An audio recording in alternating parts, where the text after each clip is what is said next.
In this video, you will learn to find the distance between 2 points, as well as the midpoint of a segment connecting 2 points.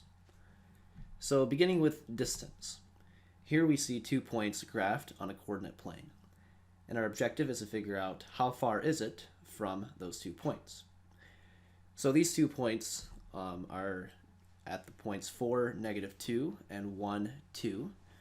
And what we can do is basically use Pythagorean theorem, where if we can imagine drawing a right triangle like this, so it goes vertically down from this point up here, and then it goes horizontally across over to this point.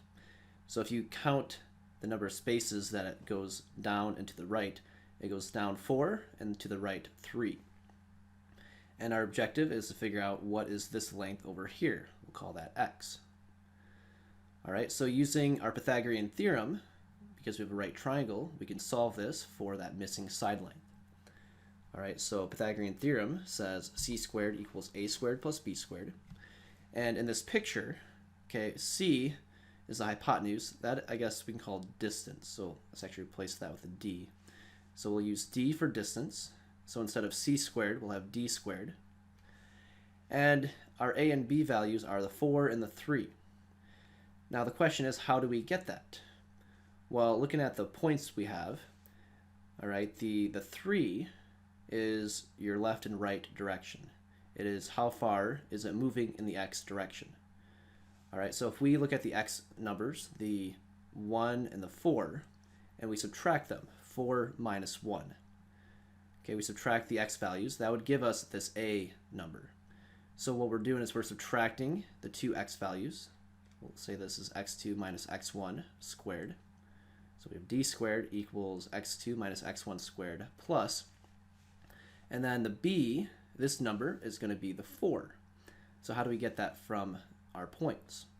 Well, notice if we subtract the 2 minus -2, subtract the y values, that gives us this b value. So we just subtract the y values, y2 minus y1, and that's going to be your b. All right, so what we have here is a little formula. And then if you solve this for d, for distance, we would take the square root of both sides to get rid of the square. So what you have now is d on the left equals the square root of all of this on the right. So this is our distance formula. All right, and so you can use this, or the way I personally prefer to use this is I just use Pythagorean theorem and just realize that a and b, you just subtract the x values and the y values. So whatever works for you, you can use the actual formula or use Pythagorean theorem and realize that you plug in the difference of your x's and the difference of your y's for a and b. All right, so in this example here, all right, you subtract the x values. And by the way, the order doesn't matter because when you square, it's going to make the proper sign. So like if you did 4 minus 1, you get 3. So 3 squared is 9. But if you did 1 minus 4 the other way, that'd be -3 squared, which is still a positive 9. So the order of subtraction for this case does not matter. All right, so if we subtract 4 minus 1, we get 3. All right, so we get 3 for your a value. And then we do the -2 minus 2, or 2 minus -2, to get 4 or -4, and then we square that. All right, so we would get d equals the square root of 3 squared, and then plus -4 squared. That would give you the square root of 9 plus 16. So d is the square root of 25, which would equal 5.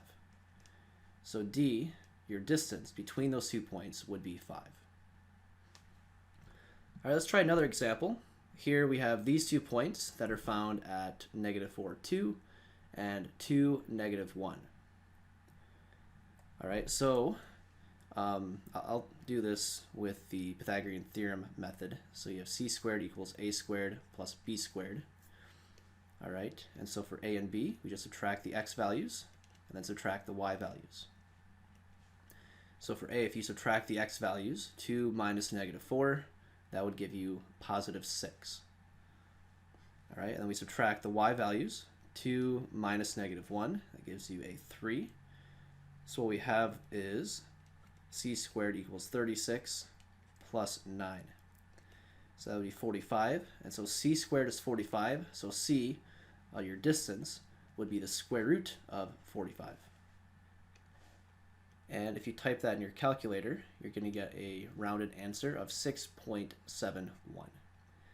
All right, so the distance between these 2 points would be 6.71.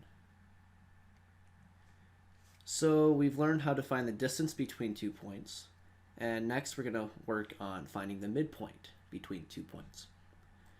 So to find the midpoint, what we are doing is we are basically just going to average the x values and average the y values, and that will give you the midpoint. So what that looks like here in a formula is we are adding the x values and dividing by 2, and then add the y values and divide by 2, and that will give you the average, or the middle point. All right, so it's the average of the x's and then average of the y's. So an example of this would be right here. If you're told to find the midpoint of the segment with the endpoints at 2, 5 and -1, 9. So here you see in the graph the 2 points, and so if you can imagine drawing a segment here, what we're doing is we're trying to find the point right in the middle, so somewhere around here. So instead of just guessing, we want to actually calculate. All right, so what we do is we take our 2 points. Here's 1 point, here is our second point, and we average the x's. So here is x1, here's x2. So we just add them together, 2 plus -1, and divide by 2. That gives you the x value. And then for y, we average the y values, y1 and y2. So we add and divide by 2. So when you do that, we get our midpoint here at 1/2, so 1/2, and then 5 plus 9/2 is 7. So our midpoint is at 1/2, 7. And we see that typed up in our notes right here. And then if you look at the graph, okay, our midpoint right in the middle is right here at 1/2, 7. So instead of guessing, we can calculate using this midpoint formula. All right, let's try another example. See if you can do this one on your own. And here we are finding the midpoint of a segment with the endpoints at -3, -4, and -9, +4. So again, to do this, to find the midpoint, we will average the x's. So here is x1, x2. So to average, we have to add and divide by 2. Then we average the y's, -4 plus 4, divide by 2. And you put that together, we have -12/2, which is -6. And then -4 plus 4 is 0/2, which would be 0. So our midpoint is at -6, 0. Here is a third example where we are dealing with the midpoint, but in this example, we are kind of working backwards. So what we are told is that we have a segment AB where point A is at 2, -6, and the midpoint is at 5, 3. And our objective is to find the other point, point B. So in this case, the midpoint is already given to us, and we're trying to find the second point of the segment. All right, so to do this, working backwards, we don't know point B. So we'll let point B be identified by x, comma, y, some unknown x and y value. All right, so we see that right here. And we know that our midpoint is found by averaging the x's. So if we average the x's, 2 plus x, and divide by 2, okay, that's going to give us our x value of 5. And then if we average the y's, the -6 plus the y value here, so add and divide by 2, that gives you your y value for the midpoint. So what we have is 2 equations to solve to find x and y. So this first equation, we just multiply both sides by 2. So we have 2 plus x equals 10. and then subtract 2 from both sides, so x would equal 8. Then over here, we would multiply both sides by 2 as well. This would give you negative 6 plus y equals 6. Then add 6 to both sides, y would equal 12. So point B would be found at 8, 12. And that is our answer. And we can double check, because if we were to take point A and B and average the x and the y values, we would get the midpoint, right? So 2 plus 8 divided by 2 gives you the 5. Then negative 6 plus 12 divided by 2 would give you the 3 for y. So we have verified that we do have the correct solution. We're going to take a look at one more example, and this is a little more advanced. And what we're trying to do is find an equation of a perpendicular bisector. And there's two ways to do this. So in my mind, method 1 is the most intuitive, but we have a second method we could also use. All right, so what we're trying to do in this example is we are trying to find an equation of the perpendicular bisector of segment AB, where the points A and B are at 4, -1, and 1, 3. All right, so to do this, kind of the key idea here is to create our equation. We're going to use the midpoint. So the perpendicular bisector goes to the midpoint. We're going to use that point, and then we're going to find the slope of that perpendicular line. So that's kind of the big picture. We're going to create an equation by finding the slope of the perpendicular bisector and the point, the midpoint, which is found on the perpendicular bisector. So that's kind of our big picture, what we're trying to do. So if we begin by finding the slope, okay, to find the slope of this perpendicular line, we first must find the slope of this line connecting points A and B. So to do that, we can use our slope formula. So remember, that's when you do the y2 minus y1 over x2 minus x1. That's your rise over run. So if we subtract the y's, we do 3 minus -1 over, and then we do 1 minus 4. And we see that typed up right here. So this would give us a positive 4 over -3. All right, so that's the slope of line AB. Now a line perpendicular to it is going to have a slope that is a negative reciprocal. So if you change the sign into a positive and then take the reciprocal, so flip the top and the bottom, we get a positive 3/4. So the slope of that perpendicular bisector would be 3/4. So we found the slope, and then we can find the point on the line where this perpendicular bisector will go through. And that point on the line is going to be the midpoint of AB. So to find the midpoint, remember, we just average the x's. So 4 plus 1 divided by 2. And then we average the y's. We do -1 plus 3 divided by 2. So that gives us 5 over 2. And then that would give us 2 over 2, which is 1. All right, so what we have now is a point and the slope of the line. And so using those two things, this slope right here and this point, we can now find our equation. So to find the equation, we can use our slope-intercept form of y equals mx plus b. We plug in 3/4 in for m, so we get y equals 3/4 x plus b. And then we just need to figure out what is b. So to do that, we can use our point here, 5/2 and 1, where you plug in 5 over 2 for x, and then a 1 in place of y. We see that typed up right here. 1 equals 3/4 times 5 over 2 plus b. So to solve for b, we can multiply 3/4 by 5/2. That gives you 15 over 8, which would be 1 7/8. So we have 1 equals 1 7/8 plus b. And then to solve for b, we just subtract 1 7/8 from both sides. When you do that, 1 minus 1 is 0, minus another 7/8 would be a -7/8. So b would equal -7/8. So in place of b here, we put in -7/8. So our equation is y equals 3/4 x minus 7/8. All right, so this is our equation, and we can be done here. This is in slope-intercept form. Or we could rearrange this and put into standard form. So standard form is when you have no fractions and when x and y are on the same side where x is positive. So if you want to write in that format, you would have to get rid of the fractions by multiplying everything by the least common denominator, which would be 8. So you multiply the left side by 8, and then 3/4 times 8.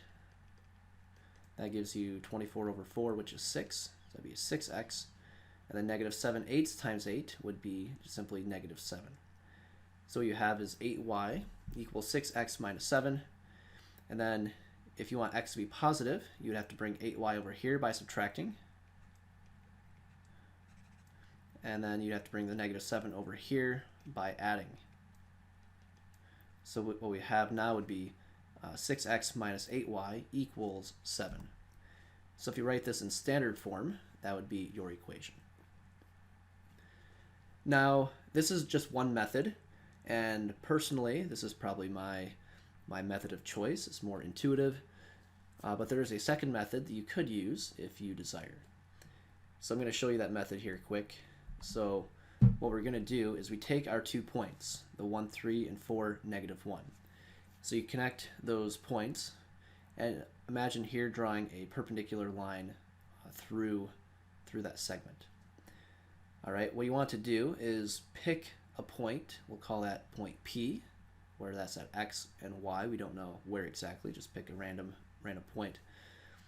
All right, and what we can do is once you have picked that point, we can now find the distance from A to P and set that equal to your distance from B to P.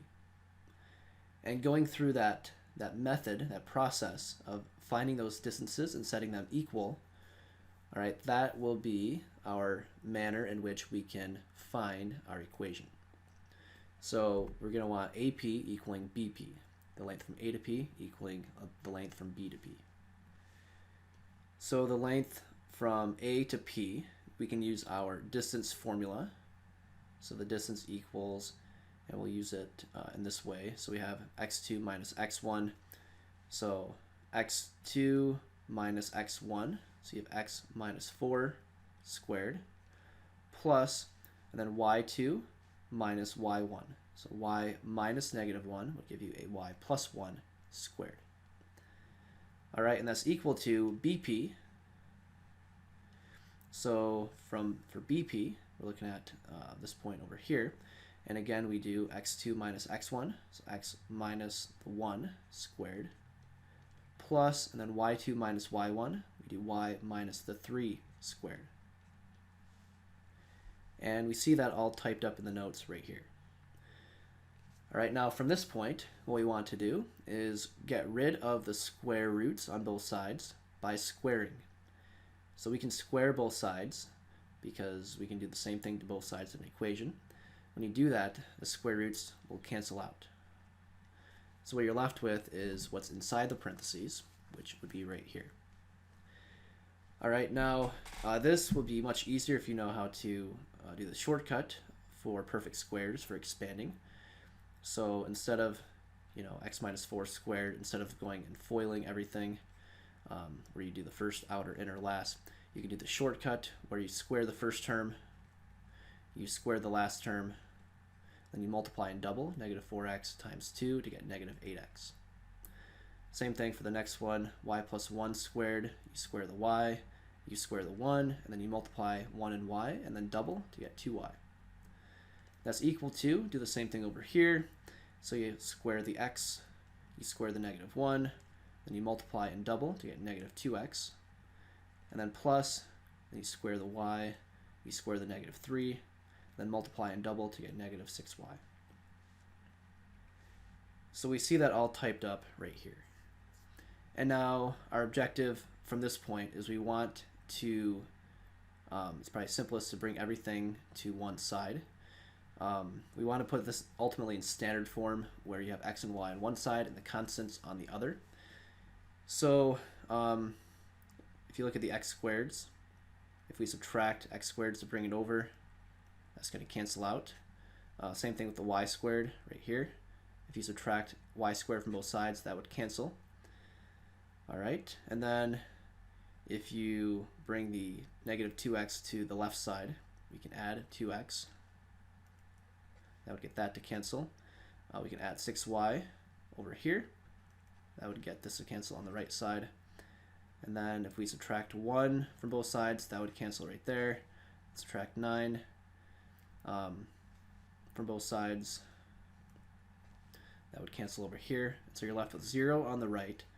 Negative 8x plus 2x would be negative 6x on the left. And then you have 16 minus 9 gives you a positive 7. And then 2y plus 6y would be 8y. All right, so from here we can just put this in the correct format. So in standard form, we can let's bring the 6x over here to make it positive. So we can add. So we get 6x on the right side. Let's bring the 8y over as well to bring those to the same side. So what you have left is 6x minus 8y equals, and then 7 is by itself. So this here is our equation, and notice it's the same thing that we got with the other method. So both methods will give you the same result. All right, and you can choose which one you prefer. I personally prefer the first method, but you are welcome to use either method. So in this video, we've learned how to find the distance between 2 points, how to find the midpoint between 2 points, and then we kind of put it all together where we can find an equation of a perpendicular bisector. And that concludes our lesson for today. We will see you next time.